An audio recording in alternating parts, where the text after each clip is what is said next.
Usually when you dig into like ancient philosophy, you have to brace yourself for just a lot of mysticism. It feels a bit like reading tea leaves, you know? Oh, absolutely. You encounter a text that uses words like the cosmos or the eternal way, and the standard academic response is basically just a shrug. They tell you it's a feeling beyond human comprehension. Which creates a massive barrier to entry, right? Because we're wired to look for patterns. We Yeah. can actually map out things that fit into a logical framework. Right, exactly. So when a concept is framed as purely ethereal, it just becomes untouchable. You really can't apply it to your actual daily life. But what if you could? What if you took one of the oldest, most elusive concepts in human history, the Tao, and ran it straight through the lens of modern computer programming? It is such a wild, fascinating approach. It really is. So, we are pulling from a wildly fascinating essay today titled The Program is Running by Suifeng. It was translated by Kang Long and edited by Kacher. And the mission of this deep dive is to look at a philosophical landscape that is essentially a highly technical user manual for the universe. And that translation makes a radical shift in perspective that just strips away all that mystical fog. We are taking the poetry of ancient wisdom and replacing it with the rigid, undeniable logic of software code. Okay, let's unpack this. There is a core quote right at the top of the material that kind of reorients your entire brain. Yeah, it really sets the stage. It starts with the traditional view, which is fishes are in the water and humans are in the Tao. But acknowledging that the Tao is nearly impossible for most of us to visualize, the source actually updates the operating system. The modernized translation reads, fishes are in the water and humans are in the program.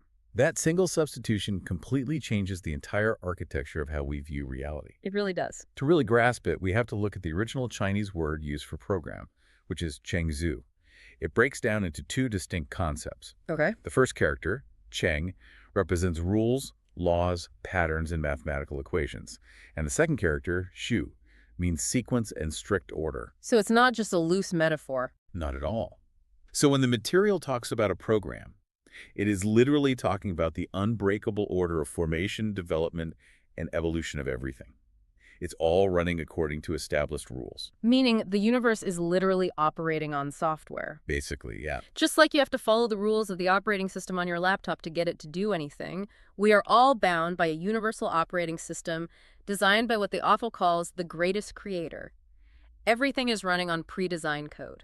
And that scales from the cosmic all the way down to the microscopic. Think about the seasonal loops in nature. Oh, right. In many parts of the Earth, we transition from spring to summer to autumn to winter. That's not just weather. That is a strict sequence. Spring always executes after winter. Yeah, that makes sense. That particular subroutine has been running flawlessly for thousands of years without a single glitch. Which is, a beautiful way to look at a tree changing colors. Mm-hmm. But the existential dread really kicked in for me when the material turned that lens onto human biology. Oh, for sure. It gets very personal. We like to think of our lives as these unfolding, unpredictable stories, but human biology is outlined here as an incredibly rigid program. Fetus, baby, toddler, child, teenager, adult, senior. You go through this process and it is entirely out of your control. Well, and look at the visceral biological triggers that mark those transitions. The material doesn't just vague out and say, well, we age. Right, it gets super specific. Exactly. It points to the specific moments a script executes. At a certain age, facial, armpit, and pubic hair begin to grow. Women start their menses at a specific programmatic milestone. It's just code executing. Yes. When a child is born, the mother system automatically begins to lactate. And eventually a woman reaches menopause, the frequency of menses winding down until the program terminates that specific function completely. Framing intensely personal physical experiences as standard biological subroutines executing exactly as programmed, it completely removes the ego from our own bodies. It really does. But the code doesn't stop at the edge of our skin. The programmatic logic extends to societal constructs, too. Yes, the macro level. Countries are programs. Traditional families are programs.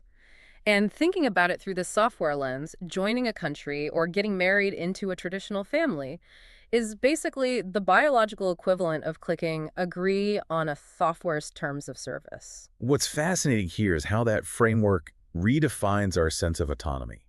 We build monuments to our nations, right? And we write epics about our family lineages, treating them as these magnificent products of human free will. Yeah, we take so much pride in it. Exactly. But under this logic, A nation-state is categorized exactly the same way as armpit hair growing or a plant withering. It's just a pre-written environment. Right. You scroll through this massive terms of service document you barely understand, which is the culture and the laws of that nation or family. You blindly click agree, and suddenly you are bound. You're locked in. You are subjected to taxes, cultural norms, familial obligations. You didn't write the code, but once you step inside that specific program, you involuntarily have to follow its execution commands. You step into the framework, and the framework governs you. You are executing the culture's code, not your own. Okay, but this is where I start throwing up red flags. Uh-oh. Let's hear it. If I'm wandering around locked into this massive involuntary terms of service, how does the system process my inputs? If everything from the seasons to my family structure is pre-programmed, do my actions, my actual choices, do they even matter? They matter entirely because causality is the core algorithmic function of the system. Okay, how so? The concept of reap what you sow is introduced here not as a vague moral guideline you learn in kindergarten, but as a hard-coded mathematical equation. Melon yields melon. E Niels bean. You will not get a banana if you input a melon seed. Exactly. It is a one-to-one input-output mechanism, and that scales directly to human behavior. Honesty attracts honesty. Treachery attracts treachery. So it's basically programmatic karma. Sort of, but highly logical. If your objective is to control other people, the program dictates that the output will be you yourself being controlled. If you deny freedom to others, your own freedom is revoked. It's an automatic rebalancing of the ledger. The material even applies this to spiritual destinations, treating them almost like different operating systems you can download. Seeking Buddhahood yields Buddhahood, but admiring beasts yields a beastly nature. It's fascinating. Yeah, furtiveness and deceit run a corrupted code that turns you into a ghost and leads to a hell state, while integrity runs clean code that makes you a celestial and leads to heaven. It's all just data processing based on the inputs you provide. But let me push back on this, because I know you listening to this deep dive right now are probably thinking the exact same thing. Go for it. Calling this observation of executing code sounds like a very clever rebrand for a psychic reading. I mean, if I plant a bean, obviously I know a bean is going to grow. That's botany. But human lives are infinitely chaotic. Sure, they seem that way. You can't honestly tell me that just because someone lies on a resume, we can predict their ultimate endpoint. That feels like mysticism in a lab coat.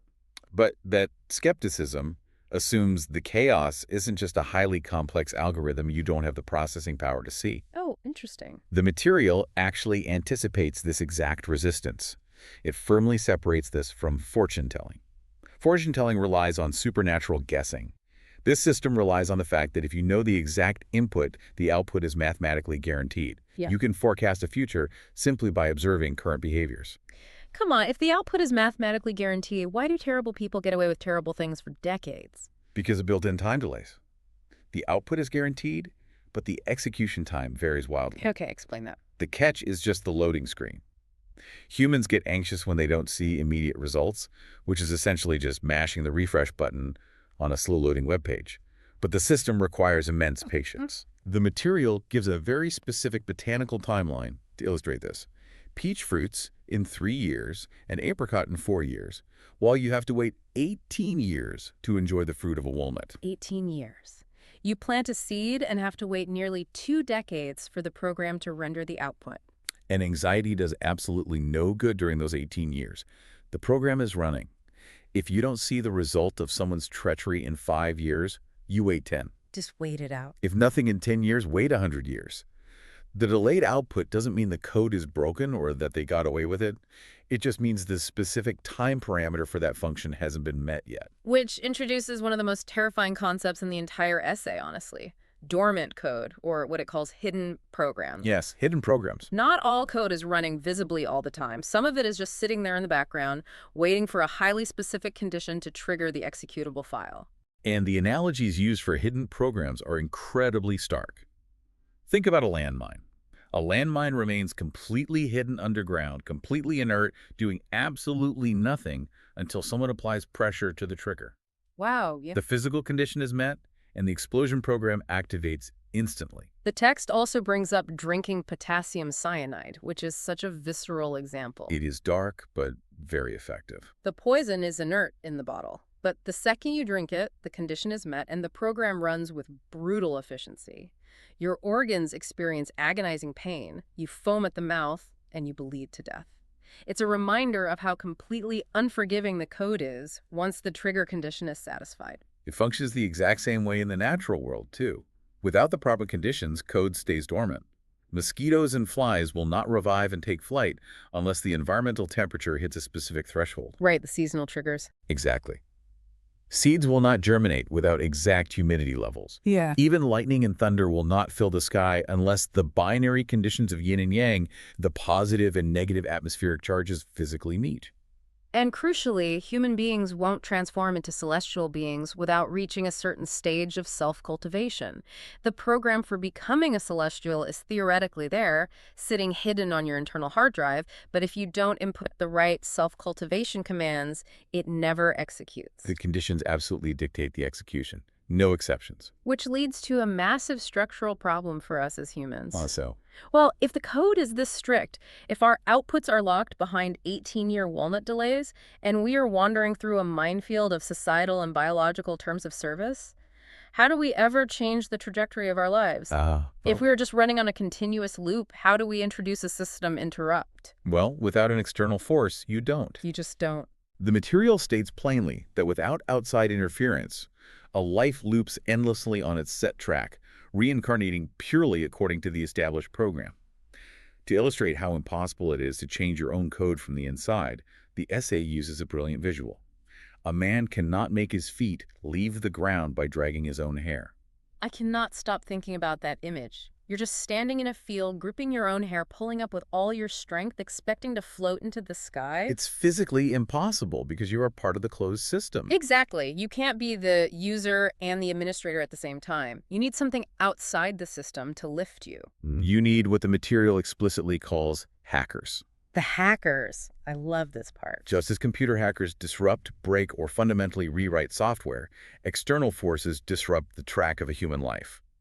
And these forces come in vastly different scales. On the massive macro level, the teachings of Jesus Christ, Buddha Sakyamuni, Prophet Muhammad, and Confucius are identified as incredibly powerful external forces. These were essentially massive system interrupts, zero-day exploits that rewrote the code for billions of users across human history. But here's where it gets really interesting. The external force doesn't have to be a major religious prophet. The material lists incredibly minor things that act as hackers. Minor is almost an understatement. Right, an accident, a phenomenon, a book, a single story. It even lists a change in hairstyle, an insect, or a single blade of grass. Marvel at the mechanics of that for a second. A blade of grass holds the exact same system-breaking potential as a divine teaching. If we connect this to the bigger picture, we have to understand the architecture of the system. Why does a blade of grass work? Because it shifts your immediate consciousness. How does that look in practice? If you are stuck in a depressive, looping thought pattern, and you see a blade of grass pushing its way through concrete, that visual interrupts your processing. Your consciousness shifts for just a fraction of a second, and because consciousness is the steering wheel of the program, that micro-shift boots up an entirely different operating subroutine for the rest of your day. But there is a limit, right? Because a blade of grass can change my mood, but it can't, make me immortal. Exactly, because we are dealing with layered programming. The material differentiates between master programs and subprograms. Could you break that down? Master programs are the foundational architecture. They are generally unchangeable. You cannot hack the biological master program of human birth, growth, aging, and death. You can't easily change the master program of how your hair biologically grows. But subprograms, those are highly flexible. So changing your hairstyle is hacking a subprogram to change how society interacts with you. Yes. Or curing someone's short-term depression by offering inspiring words. That is, you acting as an external hacker on their subprogram. The foundational nature of life is almost impossible to change, but the direction of that life is entirely hackable. There's a quote in the material that perfectly captures this. A single conversation across the table with a wise man is worth 10 years of studying books. That is so true. That conversation is a patch to your software. It bypasses a decade of slow processing and instantly reroutes you. And finding the right route is the ultimate goal of all this self-cultivation. The essay reveals that humans have access to 12 different operational programs. We can transfer our consciousness between them. But the absolute highest tier, the most frictionless operating system available, is the life program of the Elysium world. But how do you actually upgrade to that? There's no literal download button. It happens at the crossroads. Yeah. Imagine standing at an intersection with 4 paths and 0 signs. One path leads to a hell state, one keeps you in the human world loop, one leads to the Buddha world, and one to the celestial world. Because there are no signs, your internal algorithm, your consciousness, makes the choice. And the moment you choose a path, the program for that specific destination activates immediately. It grabs hold of you and starts pulling you down that route. So you steer entirely through your state of mind. Exactly. If you possess the consciousness of a human being, if you are obsessed with human anxieties, human wealth, human drama, you stay trapped within the limits of the human world program. But the second you start to adopt the consciousness of a celestial being, your life track automatically begins to transfer over to the Elysium program. Your mind literally rewrites your physical destination. It's all about where you direct your focus. So what does this all mean for you listening right now? We've talked about universe-level coding, 18-year walnuts, pulling yourself up by your own hair, and treating your mind like a steering wheel. Why does understanding this philosophical matrix matter for how you navigate your actual Tuesday? The practical application of this entire worldview really boils down to trusting the code. If you truly internalize that the program is running flawlessly, then certain human behaviors stop looking like moral failings and start looking like logical absurdities. The material specifically calls out unearned psychology and opportunism as incredibly stupid. Yeah. Because you can't trick a math equation. Deceit, greed, taking advantage of people. These are ignorant, short-sighted errors in calculation. The essay gives a very chilling practical example. Let's hear it. Say you cheat others or take a bribe of $100,000. In the immediate short term, you get a lot of temporary benefits. The sub-program of your bank account looks fantastic. Obviously. But the master program logged that input, the ledger is unbalanced, and the ultimate programmatic cost of that 100 grand could be losing a limb in an accident, facing a massive calamity, or system demotion, literally having to reincarnate as an animal in your next loop just to pay off the energetic debt. The system always balances the ledger. You cannot outsmart the universal card. So instead of trying to hack the system for a quick buck, the advice given is to throw a long line to catch a big fish. Right. You have to give love and give it wholeheartedly without frantically mashing the refresh button to see if you get a return. You do it knowing with absolute mathematical certainty that the program will eventually process that input and yield a beautiful life. You input first in order to output later. It isn't a hope, it is a programmatic guarantee. But acknowledging that guarantee raises a profound question, one that builds directly on the most rigid rule in the entire text. Okay, what is that? The material explicitly states that a person can only escape one program by immediately entering another. It claims it is impossible to enter an area that is not within a program. So you can never just be off the grid. Never. You exit the human program, you are immediately bound by the celestial program. You exit the desert, you enter the rules of the oasis. You're always, always operating inside a predefined framework. So the lingering question for you to mull over is this. If a pure, unprogrammed existence is completely impossible in this universe, does free will actually exist at all? Or is the ultimate human freedom simply our ability to choose which set of rules we prefer to be governed by? Are we ever truly swimming freely in the ocean, or are we just picking the most comfortable fishbowl? Because as we were reminded right at the start, fishes are in the water and humans are in the program. The code is always running. Thanks for taking the plunge with us today. Keep questioning the code around you.